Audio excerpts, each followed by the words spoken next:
right. Cool. D, Good. thanks so much for joining. This is a first for me. D and I just met a few days ago.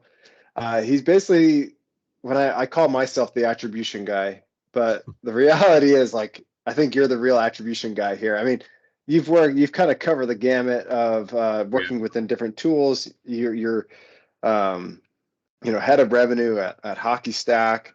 There, you worked at metadata.io. Like you've covered the gamut here. So I'm stoked to have you. The attribution guy. I'll be a attribution guy. You are the attribution guy. Thanks for being on. Yeah, thanks. My pleasure. I go way back with attribution. You can say I've sold to marketers for over 15 years. So excited to be on. I will clarify, I was head of revenue at Hockey Stack. Great tool. I'm actually moving to a new company once this publishes. It's Modigie. It's a sales intelligence company. Really some cool differentiators there in regards to mobile data and job changes. I'll keep everyone posted, but check it out, Modigie. Attribution will never go away.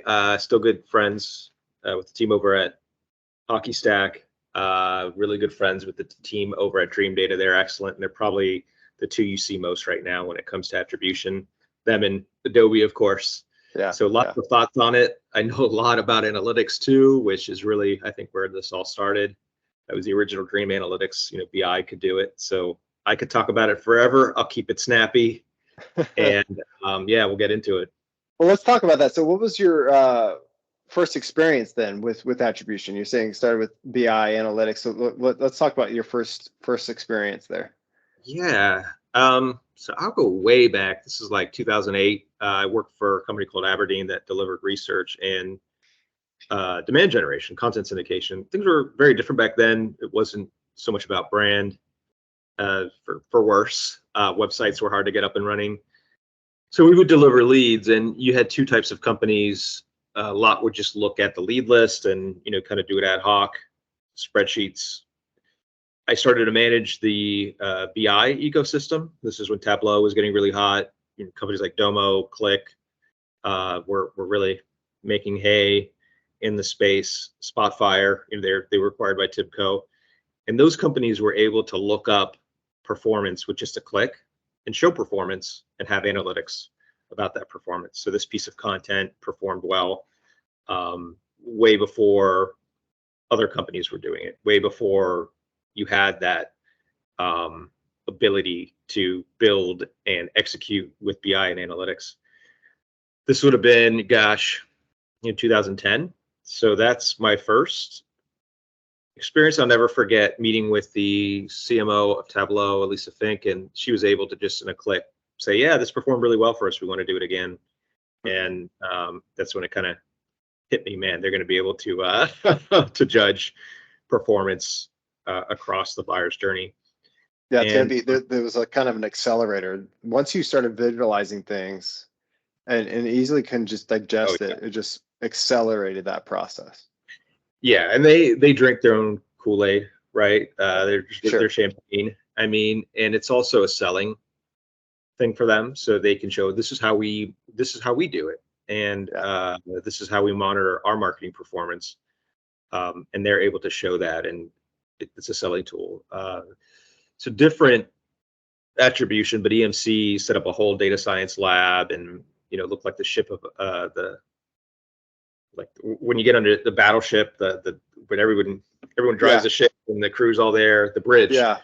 And they would use that to monitor their campaigns, doing like really heavy data to sell it to, sell storage to CPG companies and large retail companies. So yeah, it's crazy. It's come a long way. Some of the stuff, is still kind of smoke and mirrors. Not the BI companies, some of the other kind of esoteric CPG and retail stuff, but there's a lot you can do now. That was my experience. And then metadata, they monitor ad spend. A big part of that is attribution. You need to know what works with ads in real time, and you need to be able to show work. And then Hockey Stack was a great experience because the market's definitely, you have different personalities, but the market's definitely understanding, hey, things are tough. We need to be able to monitor performance and be efficient. And marketers, the easy get with marketers, they need to show work, right? They need to go to their CEOs. We could talk about that forever, but it's been a good experience. I don't think it's going anywhere. I think with AI and stuff, we're going to see more of it. Yeah. Yeah, it's just going to accelerate it, right? I mean, we've talked about that a few times on this podcast at this point, where AI is just for any industry is just going to move things a little more quickly. I don't think it's going to at this stage really take any jobs at that, but it's just going to help people identify things faster, get to what they're trying to find a lot quicker. So yeah.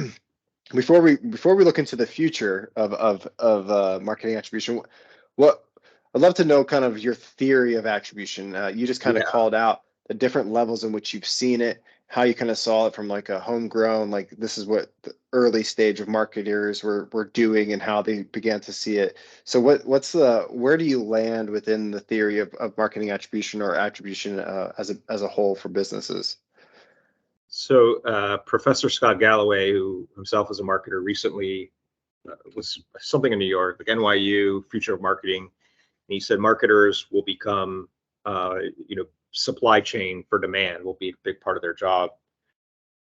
There's still going to be a lot of creativity. Don't get me wrong. Creativity wins, and I love creativity. But the bigger the company, the more you will be supply chain. You'll be determining what works.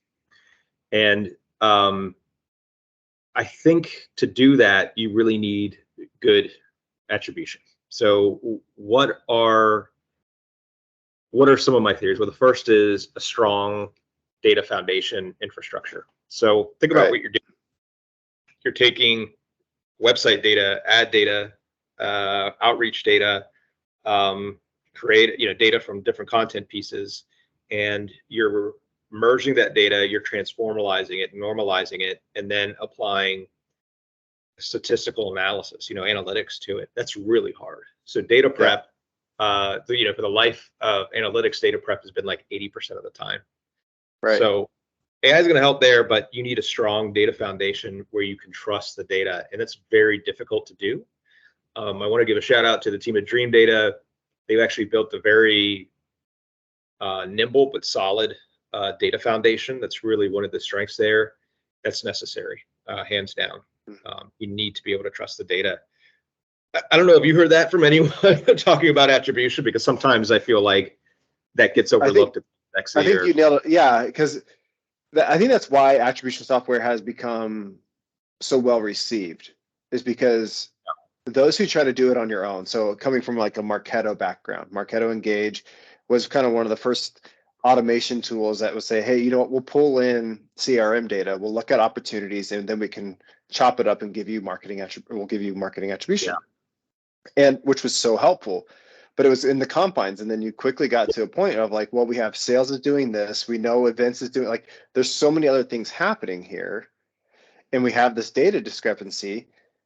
That doesn't live in our marketing system. So how do we do that? And so we saw the rise, or we're seeing a rise in attribution tools, because they're like, these attribution tools help segment that data, get it all organized, and get moving in that direction. And so I think you nailed it on the head. I think that's part of the reason why we're seeing that move along within this industry. Yeah. And it's exciting. I used to say on my calls at Hockey Stack, like, marketing has been failed by the analysts, and they really have. Like, the analysts, they're so busy, they have their projects, things they want to do. The hierarchy is CEO projects, finance, sales, they're both about even, supply chain, all that. And then at the bottom is marketing, because the marketing data is hard. It's nebulous, So the solutions are coming along that, hey, you can do it. But there's always going to be gaps. I think the biggest thing is you have to have a foundation that allows you to trust that data. The next thing is, and we're seeing this with the apps we have now, like, sales uses Gong, and marketing's got a ton of tools, is the UI needs to be easy to consume. It almost has to be consumer grade, and it has to be prescriptive. So you have to, this is where AI will come in as well, like, make suggestions, right? And not so much make suggestions, but show data in a way that allows you to make a decision. So, hey, this piece is working better. This this campaign is starting to slow down. You know, alerting you to that, telling you why statistically is incredibly important. You know, not just saying, hey, we have more leads, but saying you're in trouble here. This is trending down. Exactly. Yeah, that's one thing. I'm curious if because you know, I obviously predominantly work in one tool right now. I'm curious if you're hearing rumors within other tools. So one of the things that Measure is going to do in the coming future is to be able to look at certain deal types and then run an algorithm against that and say, okay, here's the commonalities here. Yes. Right.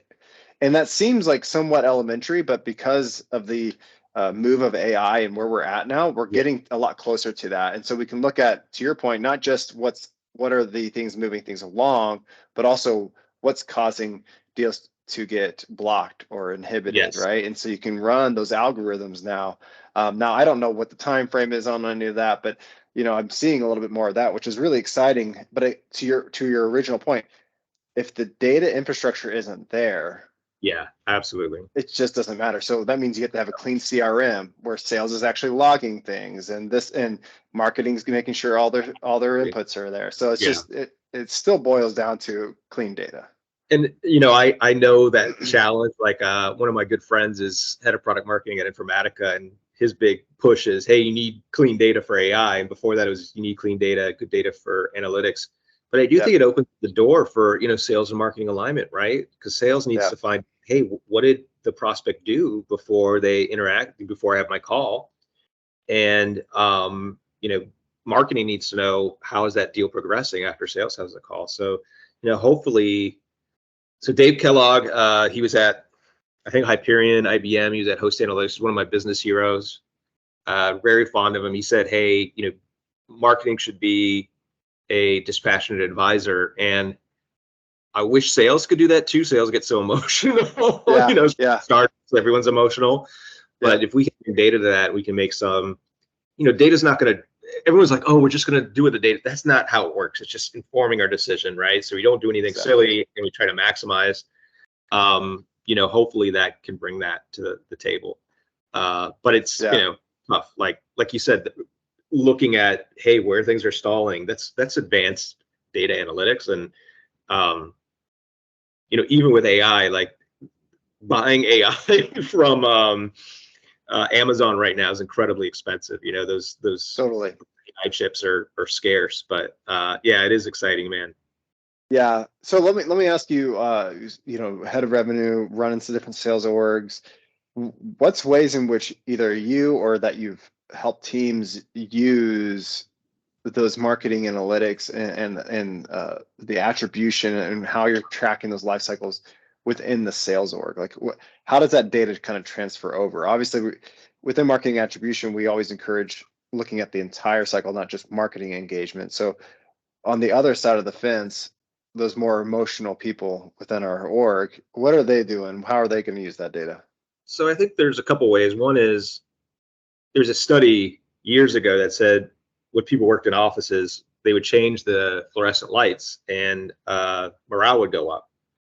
So when marketing is able to show with data, they're doing something really innovative, like that gets marketing, that gets sales really excited. So at Modigie, we had a lot of examples, like Brittany Blanken would run the demand gen campaign on paid ads, and she would share stuff. Mark would constantly share stuff. Jason Widdup's brilliant. He would share stuff, and he would share data-driven stuff, and that would get, you know, sales excited. Conversely, sales is able to see what happened. So, you know, there's internal marketing. Imagine sales can just see the campaign. Gosh, we got, you know, 10,000 views in a week on this video or something. You know, something like that. They can see that, and then they can see that their buyers in their account list or the buyer they're going to meet with interacted there. Like, that's just such a powerful story to build sales and marketing alignment. And, you know, right now, and it also weeds people out, right? So, you know, if sales isn't leveraging that, they're not going to do as well. And then if marketing is not delivering any engagement, they're going to have to change things. So if the content's not performing and sales can't use it, then now, you know, you can measure that and say, well, this was not a good piece of content, right? But isn't that's the dream, right? You know, to be able to see it objectively. Yep, totally. That's one thing. So with these tools, one of the common questions is, well, do we need to show the attribution data on the lead, on the contact, on the account?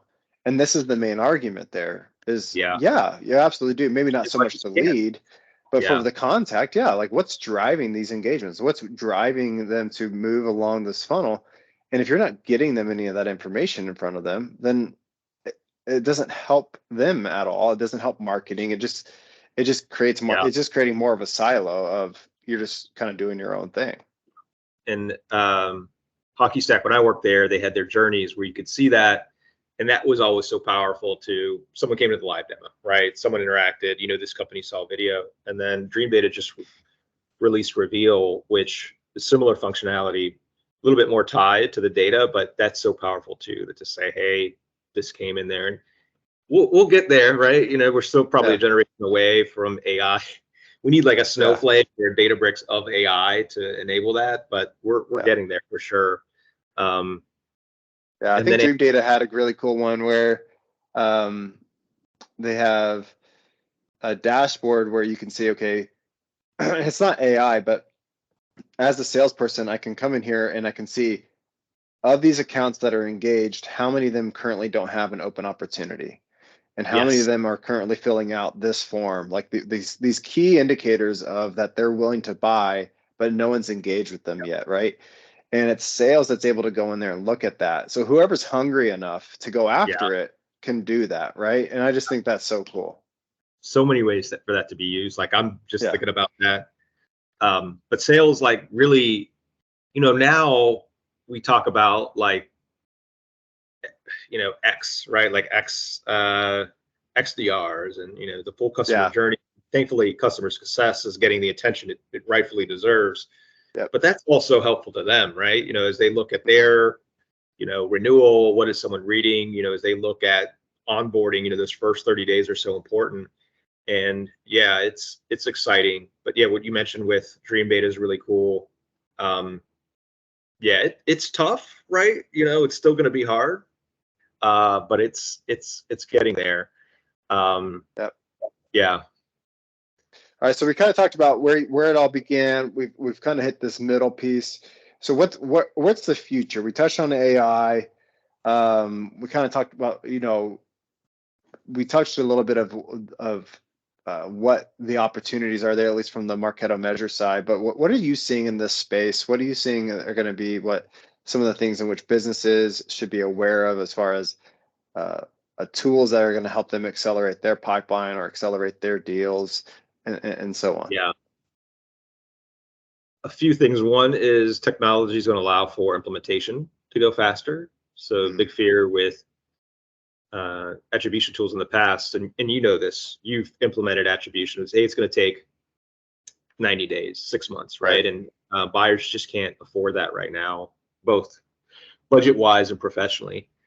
The other is AI. We're probably still a generation away, and that generation's coming soon. But AI is going to allow a lot of that data modeling, that data cleansing in the background to be done automatically, so that absolutely better. Yeah. And then we talk about being prescriptive. Well, it's going to drive that prescriptiveness, but it's also going to allow you to ask questions, interact with it. The LLMs are going to be really complex. Like they're being built now. Custom LLMs just for attribution. And that's going to drive a lot of, self-service discovery. I'm a big fan of finding the signal and the noise, right? So, Ian, we all have dashboards. We never look at them, right? It's like, when do you, right? Like it's only so valuable. So ThoughtSpot is a BI company. The team there is brilliant. I've known them for years. I've been to their events, and they first offered search-based BI, and I was like, this is the future. And now we're getting there with technology. But imagine that as a marketer, where did my campaign fail? Maybe you add social listening. You can say, hey, what is the buzz around this? So those are two ways. So the AI, the ease of implementation. I do think that it's going to expand from marketing attribution to more of that X attribution, right? So allowing the customer success teams to use it as well in a way that drives renewal success. I think that's kind of the next evolution, because those customer success teams are so important. And they still, Catalyst is doing amazing work, but they still have so few tools when it comes to, selling the renewal. Yeah, it's hard. So yeah, Yeah, ease well, of use. so much of marketing attribution is also the initial sell, right? Yes. So you're right, and so I was having a discussion with Drew Knoll on one of my other on this podcast, but you can run marketing attribution against several different aspects of your business, right? So like we're taking this idea of marketing attribution that really started with marketing, but the reality is it's how what are the life cycles within these different things? So whether that's renewals, if you're have a business that has your upsells, whatever that is, there's a constant change there, and we're really only scratching the surface because everything's so focused on the initial sell. Yeah, right. Absolutely. And those are the big dollars. I get that, but like, there's all these other ways. There's so many other tiers. Or like, my favorite character Shrek says, it's like an onion, right? It's gonna keep getting peeled back here, right? And it's it's accountability. So in sales, you have to show your work. You have to show all your numbers, what you've done. And I remember it's end of the year, and I had a big meeting, big deal, and I met with my boss Clay. If you're listening, he's awesome. He said, "You've done everything you can. You've done everything right," and we won the deal. But knowing that he said that made me much more confident when we had that last call. I think marketing, right now, SaaS is hard. They're not hitting numbers. They have to show, hey, we've been doing the right activities, and that's going to be a big thing for marketing and everybody to deliver. Hey, we've done all the right things. This is what it looks like, and boards are going to be asking those questions. Boards, CEOs, etc. The good news is that the technology is getting there. It'll get easier. Technology is going to help it easier to get to that information, so you're not scrambling at the end of each quarter, end of each year, trying to create these stories. Yes. All right, so I love to end every session with kind of a pop question. For those who don't know, D is from the Miami area or the Florida area. And so he's even got his Miami Dolphins shirt on today, representing. Yes. Thank you for noticing. I'd be a proud Dolphin fan right now too. So as everyone's favorite pastime, put in your birthday and then type in Florida man or Florida man and your birthday, and you get a crazy Google search. So tell me your best Florida man story, D. So I have so many. A lot of them involve animals too, like sharks and stingrays and snakes. But so I have an uncle. He's wild. He loves camping, and we went camping. And I was maybe 10 years old, and we were at what's called Fish Eating Creeks, the middle of the state, like just south of Lake Okeechobee. And there were alligators all over this creek. I mean, you would flash your light at night, and it looked like 100 cats in the creek. And man. Yeah, it was nuts. Growing up in Florida, there's one alligator. So you know what? I don't like that alligator. He's a little too aggressive. So he made a noose trap with just like nylon string and marshmallows. And sure enough, like, I don't know how he did it, but that alligator went right in, tied the noose.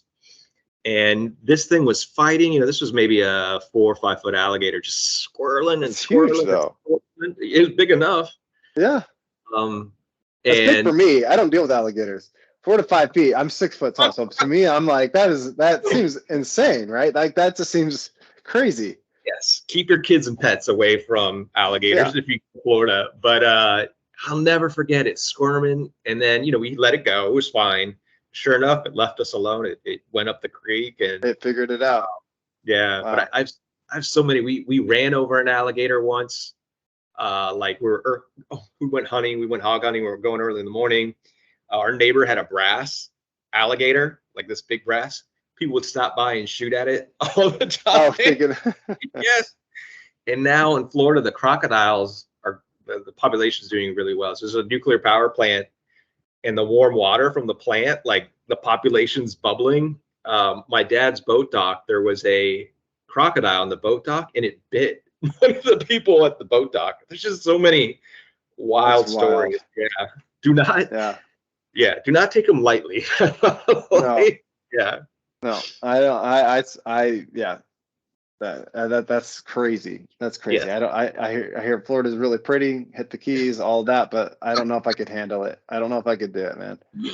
Yeah. That's wild. I live in Boston now. I love going to visit Florida, especially South Florida, but I'm like, I'm so glad. Yeah. No offense to anyone that lives there. I have a lot of friends, but I'm always like, oh boy, man, I cannot Yeah. imagine all year long. Seriously. Yeah, I'm Um, with you. Well, Dee, thanks so much. Having you on was awesome. I'm so glad that you reached out and we made this happen. I think there's a ton of valuable insight, so I really appreciate you just jumping in and making it yeah, happen. absolutely. Definitely check out where I'm going, Modigie. And then, yeah, both Hockey Stack and Dream Data are excellent. I described them a little bit. Check them out. A lot of innovation going on in this space. So, and then I'm always on LinkedIn. You can reach out to me if somebody does have questions. If, they want to just ask bluntly something. Just hit me up.